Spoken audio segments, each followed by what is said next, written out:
माळ्यांचा जो व्यवसाय तोच दुसऱ्या माळ्यांचा व्यवसाय म्हणून सगळा माळी समाज आरक्षणात घालण्यात आला। मग कुणबींचा आणि मराठ्यांचा व्यवसाय एकच आहे, शेती।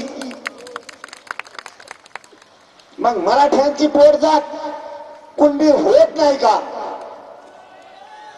काय चुकीचं बोललो आम्ही? फडणवीस साहेब काय चुकीची बातम्या दिल्या? तुम्ही सांगितलं होतं अंतरवालीतल्या माता मावल्यावर झालेले केसेस, अंतरवालीसह राज्यातल्या सगळ्या मागे घेतो। फडणवीस साहेब तुम्ही आणखीन छगन भुजबळचा ऐकून केसेस मागे घेतल्या नाही, उलट 1 लाख केसेस मराठ्यावर तुम्ही जास्त केल्यात।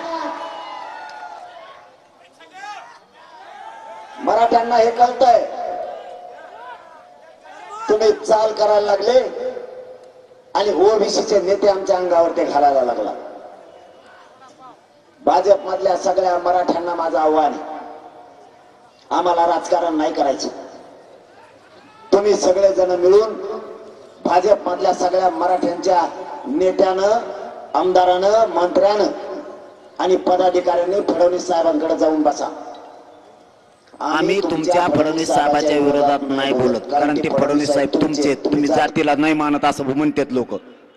म्हणून मराठ्यांच्या नेत्यांनी भाजप मधल्या त्यांनी तुमच्या फडणवीस साहेबाला सांगावं की फडणवीस साहेब त्यांचं आरक्षण देऊन टाका, ठरलेलं द्या। आम्ही फडणवीस साहेबाच्या, शिंदे साहेबाच्या विरोधात बोलत नाहीत। जाहीरपणानं परभणीच्या मराठा बांधवांच्या साक्षीनं सांगतो की भाजप मधल्या मराठ्यांच्या आमदारांना आणि मंत्र्यांना आमच्या ठरलेल्या 9 मागण्या, मराठा आणि कुणबी एकच आहेत, 3ही गॅजेट लागू करा, आम्हाला बोलण्याची आवश्यकता नाही।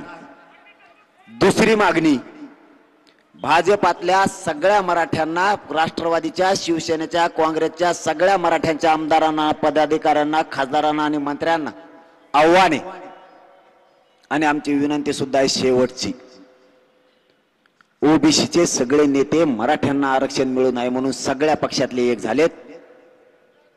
भाजपातल्या, राष्ट्रवादी, शिवसेना, काँग्रेस मधल्या सगळ्या मराठ्यांच्या नेत्यांनी मराठ्यांच्या पाठीशी ताकदीने उभा राहावं ही तुम्हाला विनंती आहे। आणि जर तुम्ही नाही राहिले तर पुढे निवडणूक आलेले मराठे काय करते त्याची जबाबदारी माझी नाही। आमच्या लेकरासाठी आम्ही गोरगरीब मराठे कोणत्याही थराला जाऊ शकतो।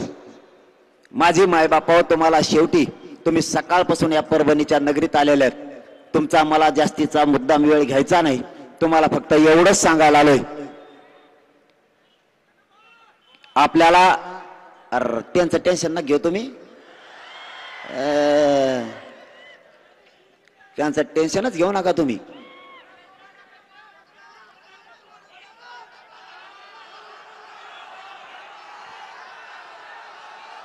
कोण?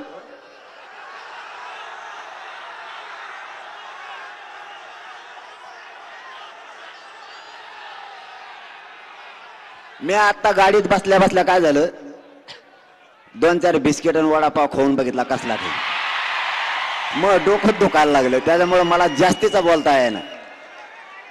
नसतं मला तुमच्याशी सविस्तर बोलायचं होतं, पण एवढं डोकं दुखायला लागलं। आम्ही सकाळी थोडं जेवलो होतो आणि माझं जर काही खाल्लं असं अचानक ना तर माझं शरीर मला नाही साध्य, मला एवढा पायऱ्या चढायला सुद्धा 25 मिनिटं लागतात। मी तुम्हाला खोटं नाही बोलणार मायबापाव,